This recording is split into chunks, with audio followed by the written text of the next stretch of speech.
Well, hello, students. It's Mr. Rich.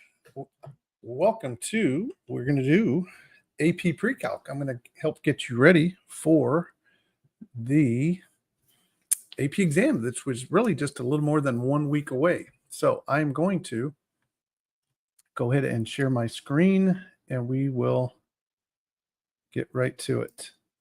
So what we're going to start on today is we're going to do some multiple choice questions. So I want to be working in units 1 and 3. So I'm going to start off at the very top here. So these questions that I'm using are from Brian Passwater. And he has a set of MCQs that for each unit 1, 2, and 3, it's about 150 multiple choice questions on each one. So I'm going to try to work units 1 through 3 tonight, and not all of them obviously, but I've selected a few from each section, and then we'll do unit 2 next week. All right. So now I see there's about 3 of us here tonight. You can post any questions that you have in the chat. I will keep my eyes on that. And if you are watching this live, go ahead and post a note so I know that you are here. I will keep Desmos open, although pretty sure that every one of these questions that I'm working here is not going to require a graphing calculator. So let's maximize our space right here. And again, if you don't know me, my name is Mr. Rich. I'm in Jacksonville, Florida.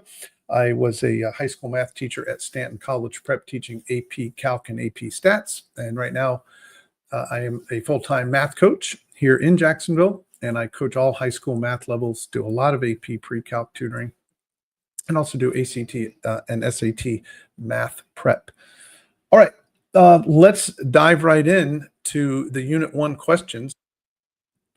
And the very first question that we are tackling as we scroll down is this one here, number 26. And I think what I'll do, let's give ourselves a little bit more real estate here. So I think we'll maybe move this over. See if we can do that. Here we go. Yeah, that's good. If we need our calculator, we'll pull it up. So this shows us a graph of a function h, and it says the graph shows the function h for the interval 0 to 5. Which of the following statements is true about the function h? And here you're given 4 statements about the rate of change of h and whether it's positive, negative, and whether the rate of change is increasing or decreasing. So notice here that the rate of change is negative because of the fact that it is a decreasing function. And if you take a look at the slopes, right, the rates of change are negative. So we definitely are getting rid of A and B because the rates of change are negative rates of change. Slope is negative. Also, then we have to determine whether that rate of change is increasing or decreasing. And this is a concave down graph. So that means that the rate of change is going to be decreasing. In concave down sections of functions, that's when we know that the rates of change as you move left to right are decreasing. All right, let's keep moving on. Next question that we want to tackle is number 40. This shows us the graphs of 4 different functions, f, j, p, and r, for the interval 0 to 5. For which of the following functions is the rate of change increasing? All right, so we're looking for concave up sections, right? So that's going to be an increasing rate of change, and so is this one because it's concave up, and this rate of change also. So I'm looking at F, P, and R for increasing rates of change. Okay, so if you've got any questions, please post your questions. And if you are watching live, post a note so that I know that you're here. Next question, number 43. The figure shows the graph of a function f. The endpoints and extrema for f are labeled as well as the only point of inflection of the graph of f. Let a, b, c, and d represent the x coordinates at these points. Of the following, on which intervals is the rate of change of f increasing? Well, this point right here would be the point of inflection that they're referencing here. And that is because that is where the rates of change change from being decreasing to increasing. Or speaking in terms of concavity, it's the point where the function switches from being concave down in this region to where it becomes then concave up right here. So it says, on which following intervals is the rate of change increasing? Well, here's the concave up portion right here. So it would be on the interval from C to from C over to point E is where the rate of change is increasing. Let's see. So interval, let's see. I don't like my answers here. D. Yeah, well, I guess it would be from D to E. Is the rate of change of F increasing? So D to E is true. And I guess that's going to be our answer right there. Although I would argue that that interval where the rate of change of F is increasing would be from C all the way. Okay, here it is. I don't know why I didn't see that. So it looks like our answer is going to be D. The intervals from C to D and then from D to E is going to be our answer right there. Still in Unit 1, all right? And if you've just joined us, my name is Mr. Rich, and we are looking at AP Precalc multiple choice questions today. These are going to be all non-calculator. Here is 54. The table gives values for a continuous function f at selected values of x. What is the average rate of change of f over the closed interval 0 to 3? Well, you can expect multiple average rates of change questions, right? Average rate of change of a function over an interval from A to B is going to be f of B minus f of A. That's going to be the change in the vertical divided by the difference B minus A, right? And that's the same equation really that you learned back in Algebra 1, if not before, the definition of slope. y2 minus y1 over x2 minus x1. That's really what this is. It's just that instead of saying f of 2, we're using function notation, and these are my two x values, x2 minus x1. So at any rate, we are using this equation from 0 to 3. So this is going to be f of 3 minus f of 0 all over 3 minus 0. F of 3 is 4. F of 0 is a negative 2. We're dividing that by 3. So it looks like the average rate of change is 6 over 3, or 2.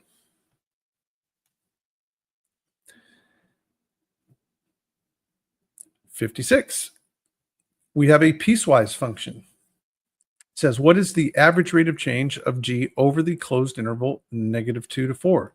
So we're just going to say, what's f of 4 minus f of negative 2 all over 4 minus negative 2. That is our rate of change formula. Well, f of 4 means I need to use the right piece of my piecewise. 4 falls in this interval, so we will use this. So that's going to be 3 plus 2 times 4. That's going to be 11. Doing a little bit of mental math here to make things go quick. Okay, and then f of negative 2. And negative 2 falls in this interval, so we would then be using this piece of the function to calculate f of negative 2. So that would be 1 minus 4, or negative 3. And that's going to be over 6. So this looks like I've got 11 plus 3, 14 over 6, 7 over 3. All right, and then on the test, right, I would be checking my work here just to make sure that I got this right. So f of 4, so my 11, I like that. Over here, 1 minus, so negative 2 squared is going to be a positive 4. 1 minus 4 is negative 3. There we go. So I think we got it. So average rate of change. Let's skip that one. That was another average rate of change. All right, number 65. We've got a table of data, f of x. And it tells us that the table shows values for a function f at selected values of x. Which of the following claim and explanation statements best fit these data?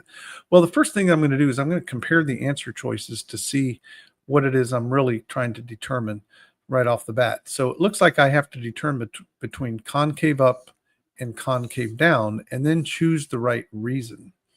Now, concave down has to do, or concavity has to do with the rate of change of the function. Now, I notice that my x's are all going up by the same amount, which is a good thing because now I'm just going to compare the change between each of these y values. So from 1 to 2 is an increase of 1. From 2 to 5 is an increase of 3, increase of 6, increase of 12. So what this tells me then is that the rates of change are increasing. So that means it's concave up. Okay, so we're going to get rid of that. Now, what is the right reason? Because the average rates of change over consecutive equal length input values are positive.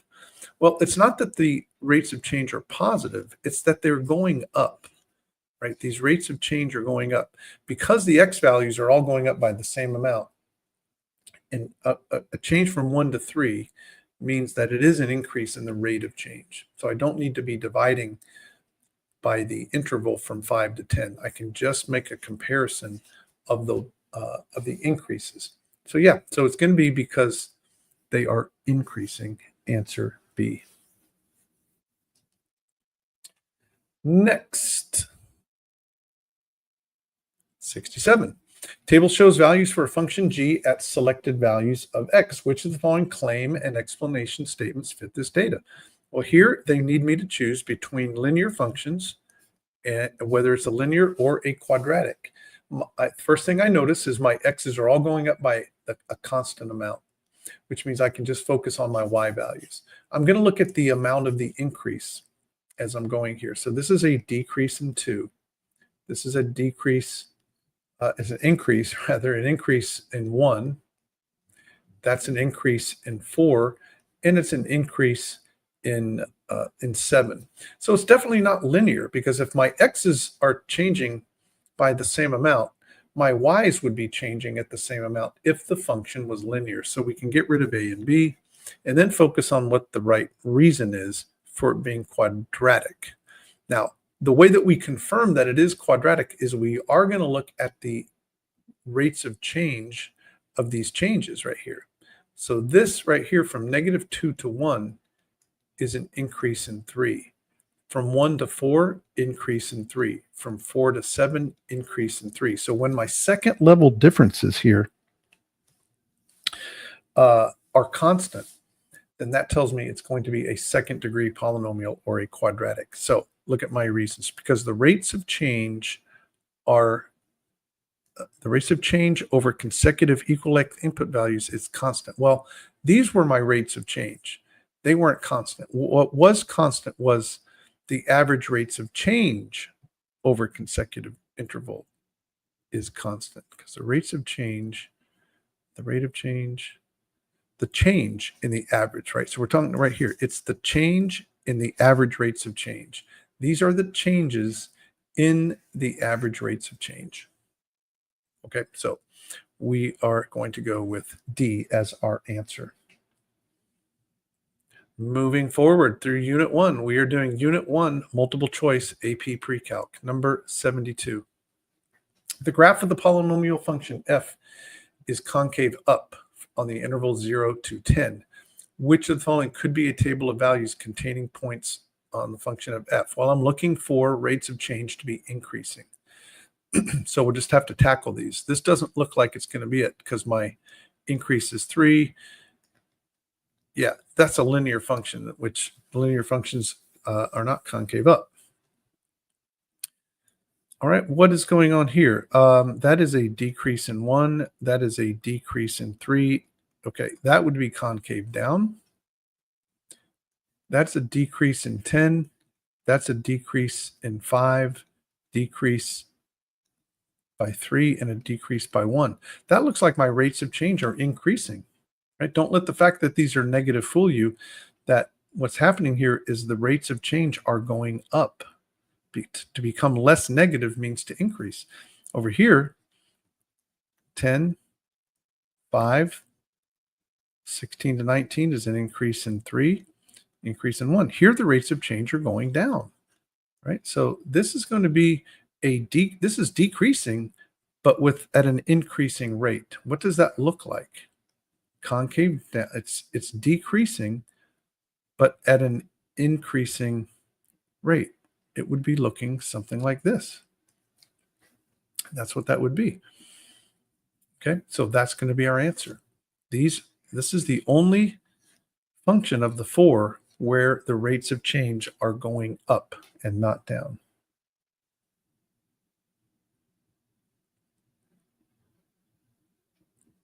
Now we're looking at characteristics of functions here and looking at polynomials. The figure shows the graph of the quartic, fourth degree, that's what that is, function j.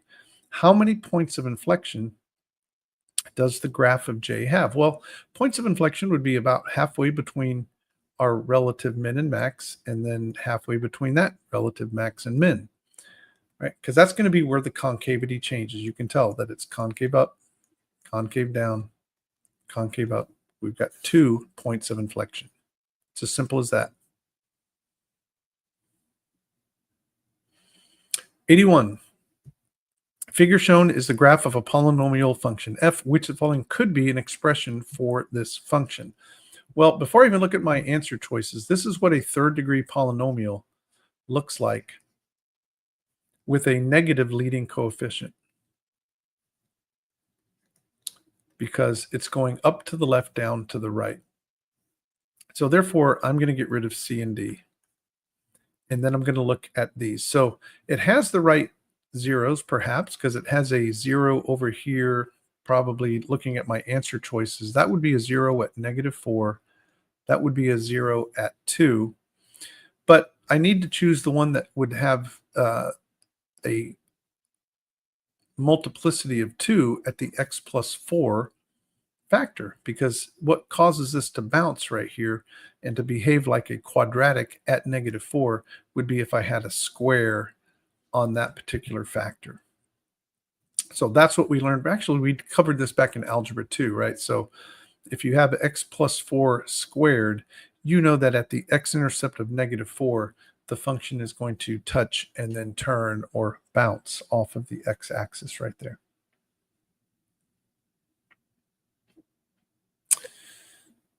All right, number 83.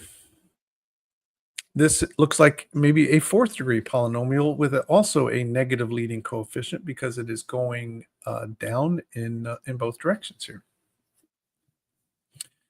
And it looks like there's going to be 3 zeros.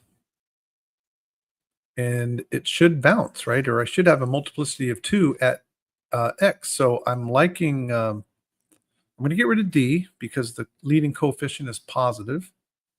And I'm going to get rid of A because I need to have a multiplicity of 2 at the x squared factor because of the fact that I see it bouncing there at the origin.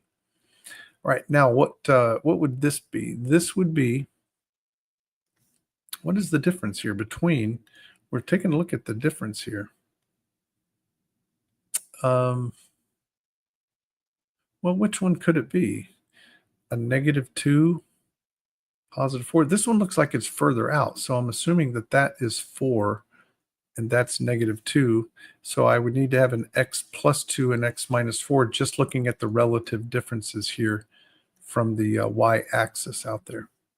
So we will go with answer C, because if that's at an x crossing of 4, it would relate or correspond with an x minus 4 factor in the polynomial. All right, moving along. Number 85. The table gives values of the polynomial function h at selected values of x, which following statements about h could be true. They want me to determine whether the function is odd or even. Well, what I'm going to do, let's talk about odd and even for a quick sec. So even functions are going to be symmetrical with respect to the y-axis. Classic even function would be a parabola, right? Is an even function because you go the same direction on either side, you are going to get the same y value, like that. That's going to be an even function. In terms of trigonometry, an even function would be the cosine function, right? Because it is symmetrical, right, across the y-axis. Your typical odd function is going to be y equals x to the third. It is symmetrical with respect to the origin, meaning that if you come out a certain distance along the x, but you come out the same distance here, you'll have the same absolute value on the y value, but it will be the opposite sign. So if this is a 4, that would be a -4. The way that we depict this in terms of function notation is that even functions are going to be f of x is equal to f of -x. That the y values are going to be the same when you stick a function, an x value into the function, and then you put its negative value in, you'll get the same output, the same y value. Odd functions have this characteristic, that negative f of x is equal to f of -x, that they have opposite signs when you stick in an opposite x value. But at any rate, that's just an overview of even odd that we learned back probably in maybe algebra 1, at least algebra 2.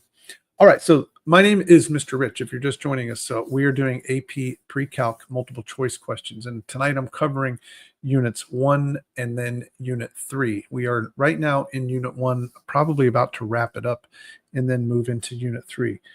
If you are here watching live, drop me a note in the comment section on YouTube so I know that you are here.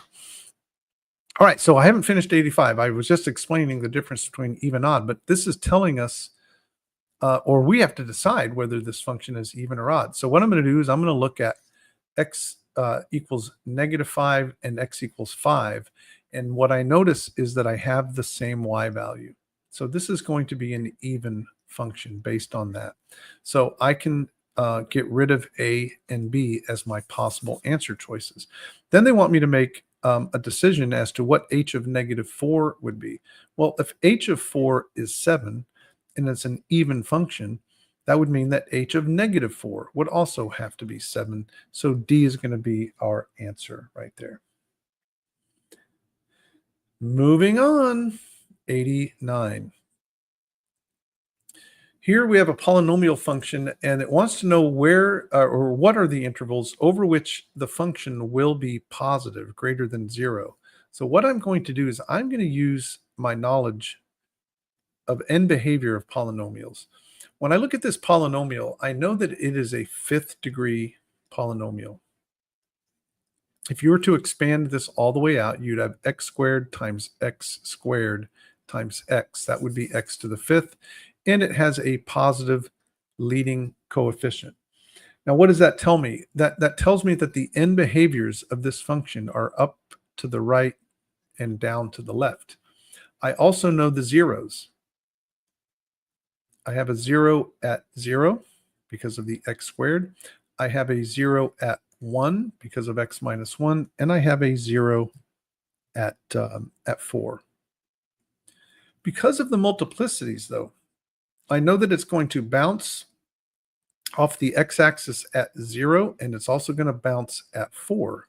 So it does have to come from down here because of my end behavior. It will bounce off of the 0 at 0. It's going to turn and cut through 1 because it has a multiplicity of 1. So it'll cut right through that x-intercept, but then it has to turn and touch and then head back up this way.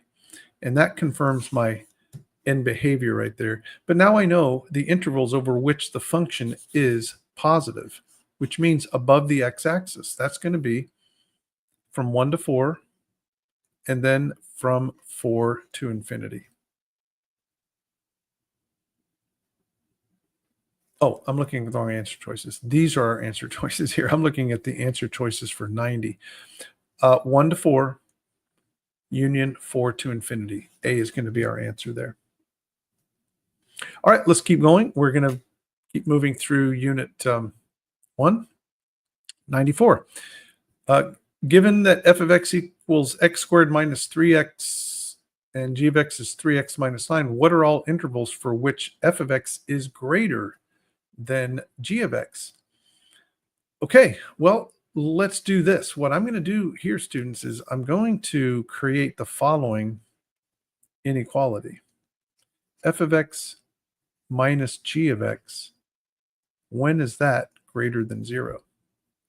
So I'm going to make that polynomial. I'm going to do x squared minus 3x minus 3x minus 9. And I want to know, when is that polynomial going to be above the x-axis? So that would be x squared minus 6x plus 9. X squared minus 6x and then plus 9, right? Because I would distribute that minus through the parentheses. Okay, so this is going to factor into x minus 3 squared. Okay, and I know what that is doing, right? That means I have only one 0. It's at 3. And I know that this is going to be, it's going to bounce off of there, but it's going to be, the end behavior on this polynomial is going to be up to the right, up to the left, because it is a quadratic with a positive leading coefficient. So yeah, the function is going to be doing something like that. And therefore, it's going to be greater than 0 from negative infinity to 3, and then from 3 to infinity. That is how we're going to do that. All right, number 97. The polynomial function g is given by this function, which the following describes the zeros of g. Well, I know I have a 0 at x equals 3, right? Zeros are when you set the y value equal to 0 and then solve it. And that would mean we would want to set both of those factors equal to 0. Well, this other factor over here, that quadratic, can also be factored. So we can factor this all the way. That's going to be x minus 3, x minus 3. So it looks like it's got 1 0. Yeah, so I'm going to go with C. It has exactly one distinct real 0, and it has no non-reals. Only a real 0 at x equals 3. So C is going to be our answer there. All right, number 98. The polynomial function k is given by this, which the following describes the zeros of k. Well, I know I've got a 0 at x equals 4, so I have at least one distinct real 0. But what about this? Well, that doesn't look to be factorable. So I need to set that equal to 0 and solve it.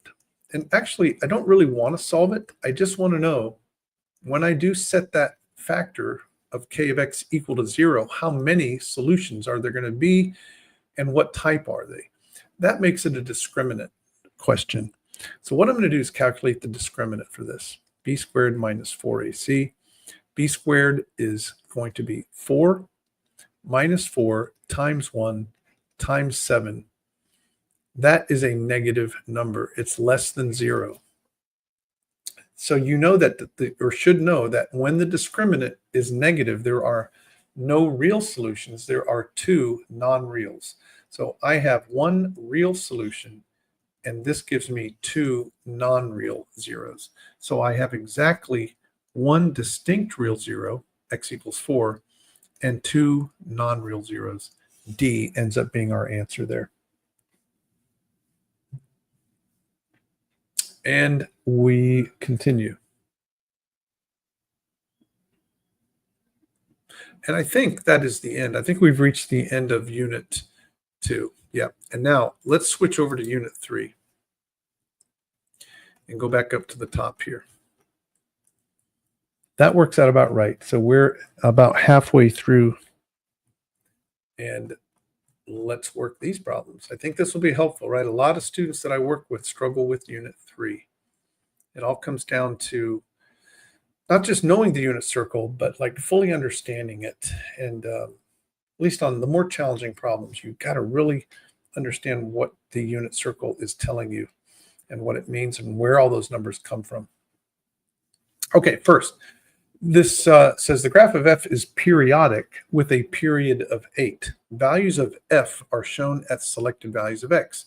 Use the information provided in the table to answer problems 5 through 7. So this says, what's the value of f of 3? Well, I don't see f of 3, or I don't see x equals 3, so I can't really read what it would be. However, if I know that the period is 8, then f of 3 would have to be equal to f of 11, and it also have to be equal to f, if I take 8 away, f of negative 5.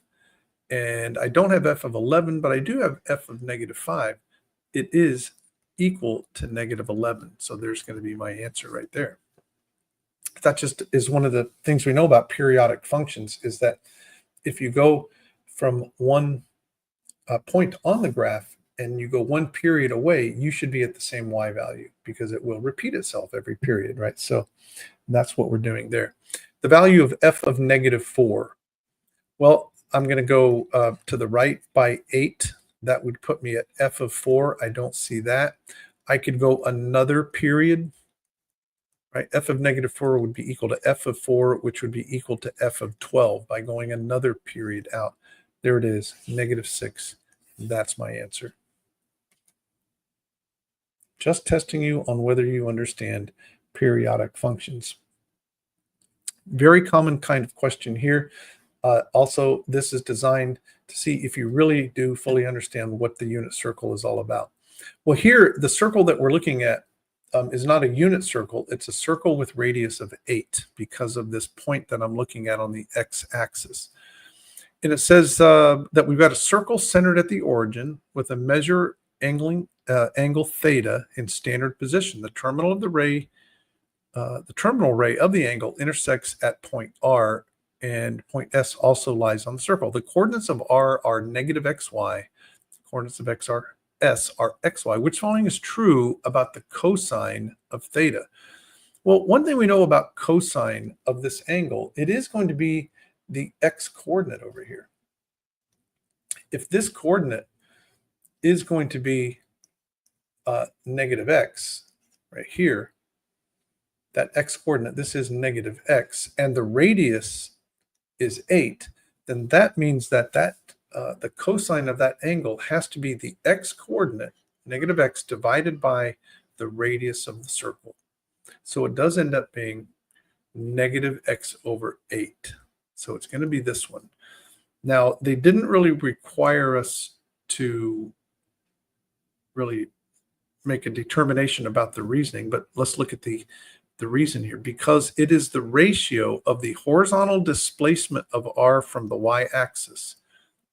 The horizontal displacement, they're saying it's the x distance, the horizontal displacement of the point R from the y-axis to the distance between the origin and R. They're talking about a ratio of two things: horizontal displacement and distance out to the point R, which happens to be 8. So there's our answer right there. You probably have seen multiple questions like that as you've been preparing for the exam.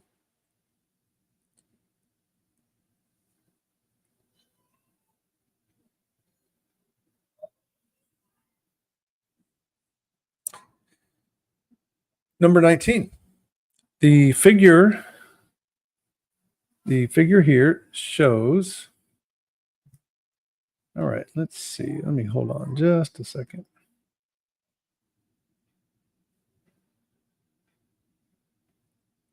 Okay.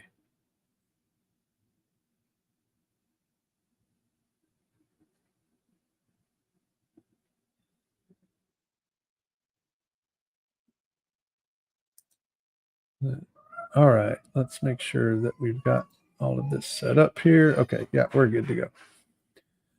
All right, number 19. The table, or the figure rather, shows a circle centered at the origin with an angle of measure theta radians in standard position, point P. The terminal ray of the angle intersects at point Q. The length of the arc, PQ, is 15 units. Which of the following gives the distance of point Q from the x-axis? All right, so we've got a radius of 13 based on this point right here. And the length of the arc is 15 units. Well, we know that S is equal to R times theta right there. So, and we know that R is 13 and S happens to be 15. So that angle theta is going to be 13. Let's fill this in. So the length of the arc, S15, is equal to 13 times angle theta. So that tells us theta is 15 over 13. That's going to be how many radians that would be. So then, which one gives the distance of point Q? Yeah, so they're looking for the distance of point Q from the x-axis. No, that has to be a sine, right? It has to be that always vertical distances are the values here, because you'd be doing opposite over adjacent. So that would mean that, let's see, that would have to be 13 times sine of 15 over 13. Yeah, so that means that that would have to be a distance of, that doesn't make sense. Hold on a second.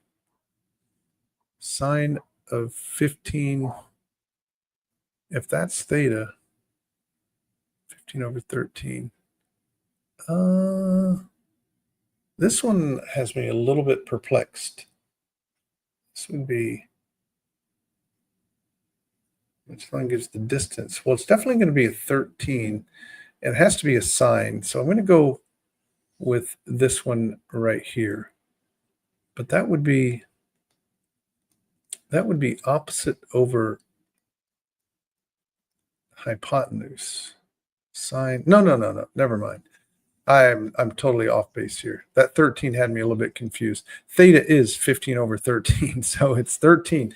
It's going to be that distance, right, times the sine of the angle. So I was using this right here just to get the angle 15 over 13. So that's what we have to take the sine of and then multiply it by the radius 13. Okay, so don't forget, I want to cover one thing about the unit circle here. If you are watching this, I want to remind you that whatever the radius is of this circle that's centered at the origin, we'll call it R. And this is going to be the vertical distance from the arbitrary point on the unit circle to the x-axis. This distance, x right here, is the horizontal distance from the y-axis.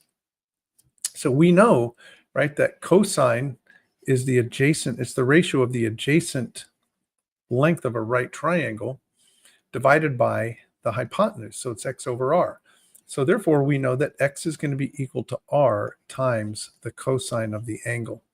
And we know that sine of the angle theta is the ratio of the opposite over the hypotenuse. So that's going to make it y over r. So therefore, from that, we get the fact that y is going to be r times sine of theta. And that is exactly what we are doing right here. We're taking the r times the sine of the angle 15/13.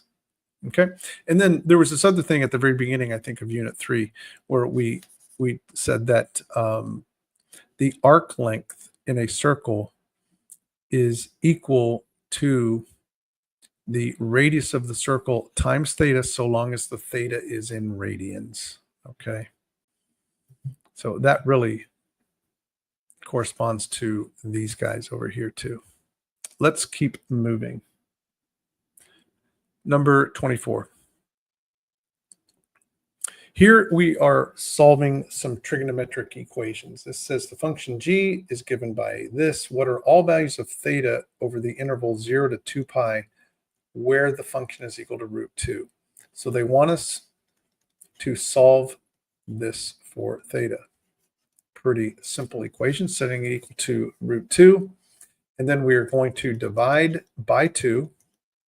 So that gives us sine theta equals root 2 over 2.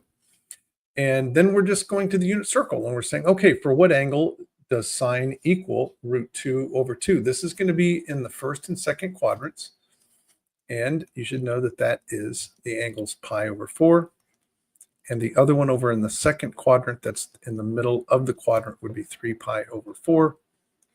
There's our answer A. So that's kind of on the easy side of things. All right, if you're just joining, my name is Mr. Rich.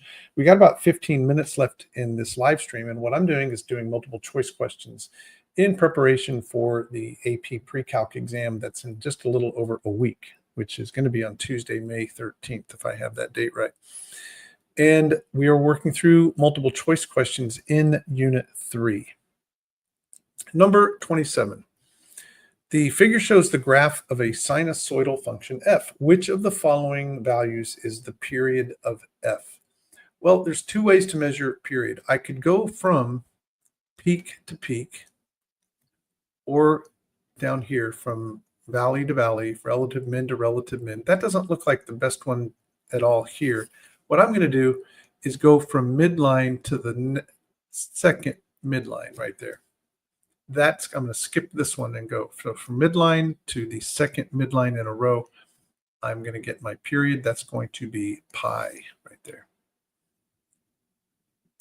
Figure shows a graph of a trig function f, which line could be an expression. So they want me to come up with the equation. Well, one thing I noticed, the midline is at 0. Amplitude is 3. And I noticed that it is a negative sign function. It's starting at the midline. It's starting at the midline, but going down instead of going up. So it is going to be a negative sign function. So we can get rid of this. The amplitude is 3. Okay. And then what we have to do is determine what is the right coefficient that goes in front of the x for this. Okay. And we know that the equation for sine is a sine bx. Without any vertical shift or horizontal shift, that's what it is. Now, this coefficient is related to the period of the function. And you were told that the period of a sine and cosine function is 2 pi over b. That's because this b, that if you put a coefficient other than 1 in front of the x, just like any other function of x, a coefficient in front of the x is going to do some sort of horizontal dilation. So when we put a sine or cosine, a value in front of x other than 1, it's going to cause this thing to either be vertically stretched or vertically compressed. And that's reflected in that equation for period. Now for us, though, we're going to actually flip this and solve it for b, right? B is 2 pi over period. So we want to look at this and see what the period is. It's very obvious that this period is pi. It goes from 0, skip this midline crossing to the next one, I get a period of pi. So therefore, b should be 2 pi divided by pi should be 2. So we're going with answer C. It has the right amplitude 3. It has a negative to reflect that it has been reflected across the x-axis because the sign is opening down instead of up. And that's our answer. Next. 32. Graph shows, the figure shows the graph of a sinusoidal function f. Don't forget, a sinusoidal function means either sine or cosine. Right? So don't read a question when it says which of the following is the correct sinusoidal, and then you get rid of the cosines automatically. No, it could be sine or cosine. That's a generic term. What are the values of the period and the amplitude? Well, it looks like our amplitude, let's cover how we find amplitude and midline. So what we're going to do is if I take the highest value and the lowest value, 3 and -1, and if you add those together and divide by 2, that's going to give you the midline. So the midline, I didn't need to do that for this. I can see that the midline is going to be 1. But if you add 3 plus a -1 and cut that in half, you get 1. So that means the midline is at 1. Now, what's the amplitude? That is if you take the difference between those and divide by 2. 3 minus a -1 divided by 2 is 4 divided by 2, which is 2. So this is that's the midline. Add the maximum and minimum values and divide by 2. the amplitude is found by subtracting the max and min y values and dividing by 2. At any rate, the amplitude is obvious to see here that the amplitude is 2. It's the distance from the midline to the max. So the amplitude is going to be 2. So it can't be A or C. They have the wrong amplitude. And the period, if I go from midline to the second midline crossing, pi over 2. That's our answer. Number 33. The graph of the sinusoidal function k is shown in the figure above. The function k could be written in this format. What are the values of a and d? Well, the midline is definitely at 2. So therefore, it is a vertical shift up of 2. So it can't be A or B. D has to be 2. And the amplitude goes from the midline to the relative max. That is a distance of 4. So the amplitude is 4. There's our answer. Pretty easy. I have some more challenging ones coming up, so stay tuned here. Number 39, the sinusoidal function k has a minimum at this ordered pair. The first maximum after reaching this minimum occurs at pi comma negative 2. Which of the following gives the period and the midline? So this is a minimum, and this is the first maximum. Yeah, so this is the next maximum. So at any rate, that means that I can take negative 2. I'm going to add to get the midline. I'm going to add them and divide by 2. Right, negative 12 plus negative 2 divided by 2. That's negative 14 over 2, negative 7. So that's the midline, right? It's the average of the max and min on your sine and cosine. So negative 7 is our midline. So we're going to get rid of this. Now, what would the period be? Well, notice that the one thing that you need to know about sine and cosine is that if you do go from a minimum to the next max, or from max to the next min, that will always be 1/2 of a period. So if you take pi minus pi over 2, that is pi over 2. That's 1/2 of a period. So then double that is going to get your period of pi.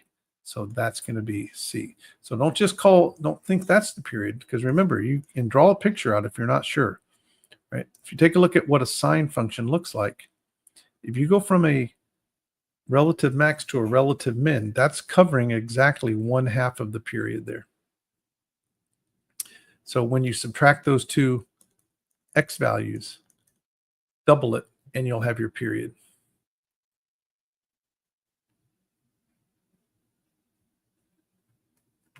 $55. It wants me to match this function. Well, I'm looking for a negative sign. That's a positive sign. Okay, B is negative sign. C and D are also negative signs. They're starting at the midline and going down. There's no phase shift here. Well, I need to find the right period. So period is going to be 2 pi over B. And B here is 2. So we're going to do 2 pi over 2, which is pi. So we're looking for a period of pi. I like, well, A we crossed off. And it looks like I'm seeing a period here from 0 to pi. I think that may be our winner right there. Yeah, this has a period of 2 pi. This has a period of 4 pi. And yeah, with B equals 2 pi over 2 pi, there's pi right there. So my answer is B.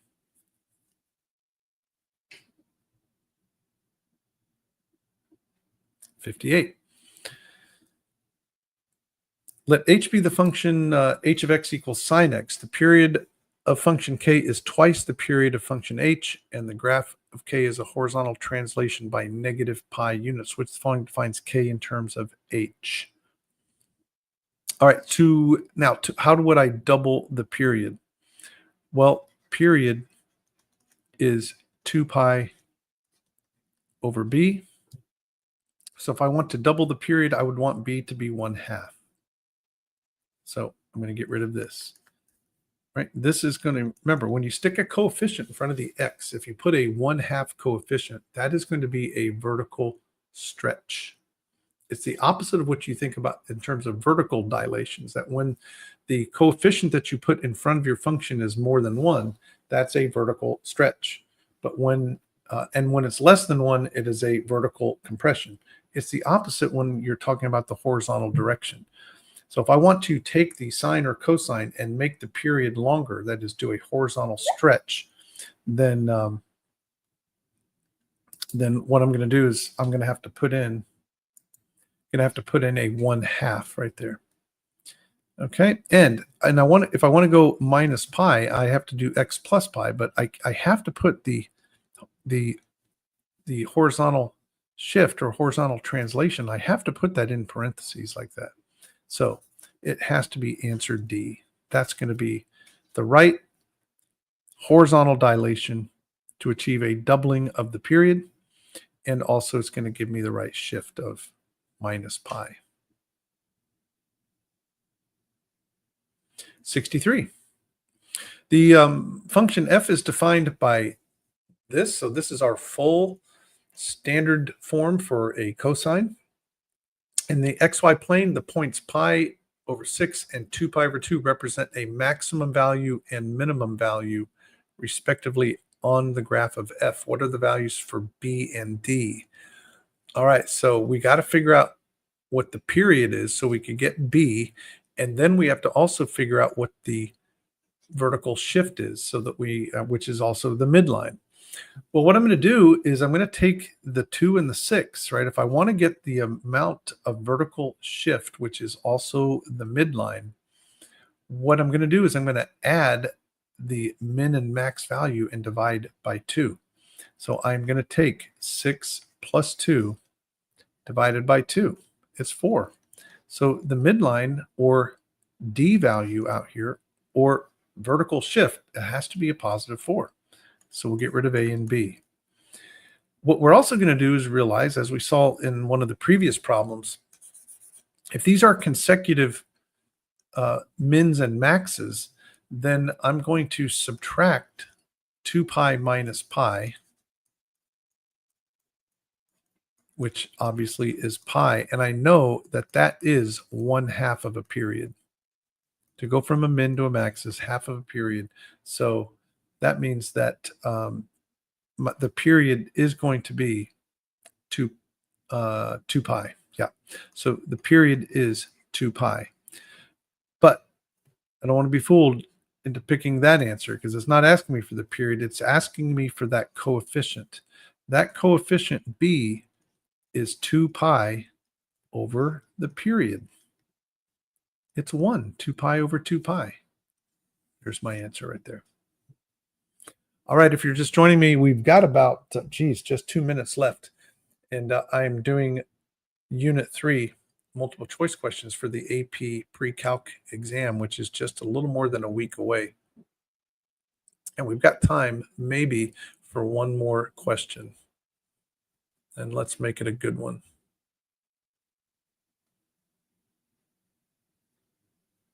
All right, let's do this one. Number 79, the function g is given by g of x equals 2 arc cosine of root 3x. What input value in the domain of g yields an output of pi over 2? That's their way of saying set this equation equal to pi over 2, set g of x equal to pi over 2, and solve for x. So we will do just that. So we have 2 arc cosine of root 3x is equal to pi over 2. What we're going to do next is divide by 2, because we need to isolate the arc cosine. So we'll divide by 2, which gives us arc cosine of root 3x is equal to pi over 4.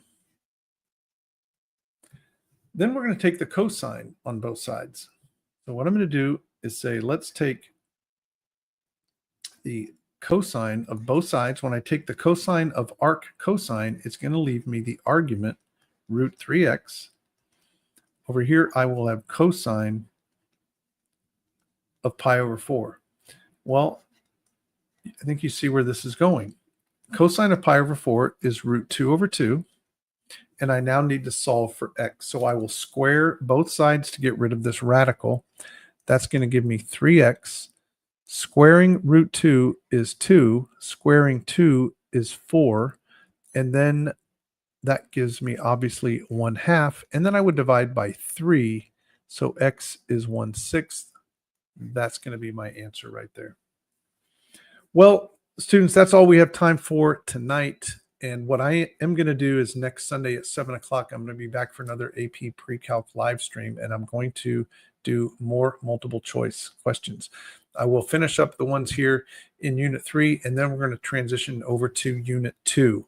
So we'll probably spend the bulk of our time next week in Unit 2. All right, so join me then, and I will see you next Sunday at 7 o'clock, AP Precalc. In the meantime, study hard, just consistently work day by day, maybe 15 to 30 minutes per day, working practice problems. Get yourself ready for that exam, and you can crush it. See you next Sunday, everybody. Bye.